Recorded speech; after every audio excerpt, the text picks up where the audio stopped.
ವೀಕ್ಷಕರೇ ನಮಸ್ಕಾರ. 6 ತಿಂಗಳ ಹಿಂದೆ ಯುವತಿ ನಾಪತ್ತೆಯಾಗಿದ್ದಾಳಂತ ಒಂದು ದೂರು ದಾಖಲಾಗಿತ್ತು.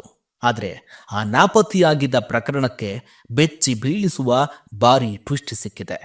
ಆ ಕಾಣೆಯಾಗಿದ್ದ ಮಹಿಳೆಯನ್ನ ತನ್ನ ಜಮೀನಿಗೆ ಕರೆದುಕೊಂಡು ಹೋಗಿ ವೇಲಿನಿಂದ ಬಿಗಿದು ಕೊಂದು ಜಮೀನಿನಲ್ಲಿ ಊತು ಹಾಕಿದ್ದಲ್ಲದೆ ಮೂಳೆಗಳನ್ನ ಒಂದೊಂದು ತೆಗೆದು ಹಾಕಿ ಯಾರಿಗೂ ಗೊತ್ತಾಗದಂತೆ 6 ತಿಂಗಳು ಮೇಂಟೈನ್ ಮಾಡಿರ್ತಾನೆ.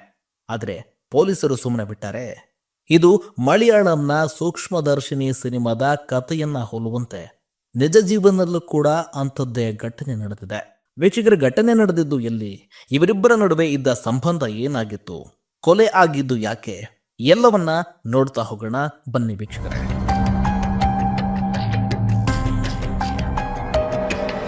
ಗದಗ ಜಿಲ್ಲೆಯ ಬೆಟಗೇರಿ ಬಡಾವಣೆಯ ಪುಟ್ಟರಾಜನಗರದ ನಿವಾಸಿ ಮಧುಶ್ರೀ ಈರಪ್ಪ ಅಂಗಡಿ. ಇವರಿಗೆ 23 ವರ್ಷ ವಯಸ್ಸು. ಈಕೆಯ ಪ್ರಿಯಕರ ನಾರಾಯಣಪುರದ ನಿವಾಸಿ ಸತೀಶ್ ಹಿರೇಮಠ್. ಇವನಿಗೆ 28 ವರ್ಷ ವಯಸ್ಸು. ಮಧುಶ್ರೀ ಮತ್ತು ಸತೀಶ್ 5 ವರ್ಷಗಳಿಂದ ಪ್ರೀತಿ ಮಾಡ್ತಾ ಇದ್ರು. ತನ್ನನ್ನ ಮದುವೆ ಆಗುವಂತೆ ಆಕೆ ಒತ್ತಾಯ ಮಾಡ್ತಾ ಇದ್ದು. ಅದರಂತೆ 2024 ಡಿಸೆಂಬರ್ 16 ರಾತ್ರಿ ಸುಮಾರು 10 ಗಂಟೆ ಸುಮಾರಿಗೆ ಆಕೆಯೇ ಗದಗದ ನಗರದಲ್ಲಿರ್ತಕ್ಕಂಥ ಆತನ ಚಿಕ್ಕಪ್ಪನ ಮನೆಯಿಂದ ಸತೀಶ್ ತನ್ನ ಬೈಕ್ನಲ್ಲಿ ನಾರಾಯಣಪುರದ ತನ್ನ ಜಮೀನಿಗೆ ಕರೆದುಕೊಂಡು ಹೋಗಿದ್ದ. ಅಲ್ಲಿ ಮತ್ತೆ ಆಕೆ ಆತನನ್ನ ಆಗ್ಲೇ ಬಲವಂತ ಮಾಡ್ತಾಳೆ. ಈಗಲೇ ನನ್ನ ಮದುವೆ ಆಗುವಂತ ಕೂಡ ಆರಂಭ ಮಾಡ್ತಾಳೆ. ಆದರೆ ಡಿಸೆಂಬರ್ 17ರಂದು ಮದುವೆ ವಿಚಾರವಾಗಿ ಇಬ್ಬರ ನಡುವೆ ಮತ್ತೆ ಜಗಳವಾಗುತ್ತೆ.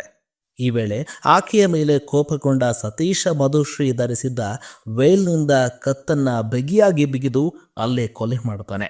ಬಳಿಕ ಶವವನ್ನ ಜಮೀನಿನಲ್ಲಿ ಹೂತು ಹಾಕ್ತಾನೆ.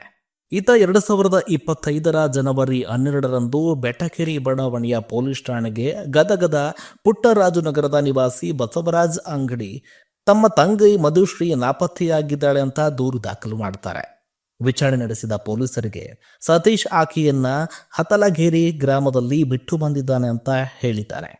ಅಲ್ಲಿನ ಸುತ್ತಮುತ್ತಲಿನ ಸ್ಥಳಗಳನ್ನ ಪೊಲೀಸರು ಶೋಧಿಸಿ ನೋಡಿದಾಗ ಮಧುಶ್ರೀಯ ಸುಳಿವು ಸಿಗೋದೇ ಇಲ್ಲ.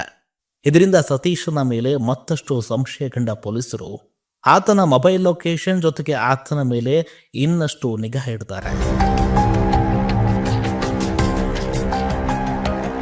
ಮತ್ತೊಂದೆಡೆ ಸತೀಶ್ ಆತ ನೀಡಿದ ಹೇಳಿಕೆಗೂ ಘಟನೆ ನಡೆದ ದಿನ ಆತ ಇದ್ದ ಸ್ಥಳದ ಮೊಬೈಲ್ ಲೊಕೇಶನ್ಗೂ ತಾಳೆ ಆಗೋದಿಲ್ಲ.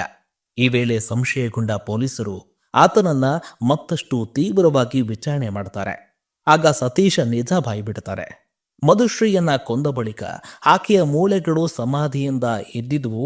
ಅವುಗಳನ್ನು ನಾನೇ ಬೇರೆಡೆಗೆ ಕಿತ್ತು ಬಿಸಾಕಿದ್ದೇನೆ ಅಂತ ಆತನು ಒಪ್ಪಿಕೊಡ್ತಾನೆ. ಆದರೆ ಈಗ ಎಲ್ಲವನ್ನು ಒಪ್ಪಿಕೊಂಡ ಬಳಿಕ ಈಗ ಅನುಭವಿಸಬೇಕಾದ ಪರಿಸ್ಥಿತಿ ಬಂದಿದೆ. ಹಾಗಾಗಿ ಜೈಲಿನ ಪಾಲಾಗಿದ್ದಾನೆ.